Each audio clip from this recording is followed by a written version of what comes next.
Hello friends, আজকে একটা রান্না নিয়ে এসেছি, সেটা হচ্ছে ভাড়ালি। আপনারা জানি না কী নামে জানেন, আমরা অনেকে ভাড়ালিও বলি, অনেকে থোড় বলি। সেই থোড়টাকে ভালো করে কুচিয়ে নিয়েছি, কিচ্ছু না, সামান্য একটা রেসিপি।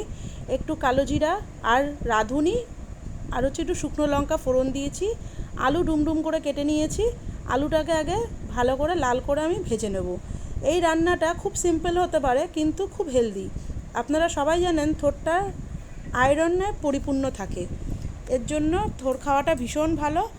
বেশি কিছু মশলা দিইনি, জাস্ট ফোড়ন দিয়েছি, কাঁচা লঙ্কা চিড়ে দিয়েছি, দিয়ে আলুটাকে ভাজতে বসিয়ে দিয়েছি একটু লাল করে ভেজে। যতক্ষণ হচ্ছে ততক্ষণ আমি অন্যদিকে ভাড়ালিটাকে নুন হলুদ দিয়ে ভালো করে হাতের সাহায্যে চটকিয়ে একটু নরম করে নেব। তারপরে ভাড়ালিটা দিয়ে দেবো, দিয়ে ভালো করে ঢেকে নাড়াচাড়া করবো। একটু নুন মিষ্টি, যেমন স্বাদ অনুযায়ী সবাই খাবে, একটু নুন মিষ্টি দিয়ে ভালো করে নাড়াচাড়া করে ওটাকে একদম জল টেনে গিয়ে ভাজা ভাজা হয়ে যাবে। তারপরে পরিবেশন করব। কেমন লাগলো সামান্য এই রেসিপিটা সবাই একটু জানাবেন।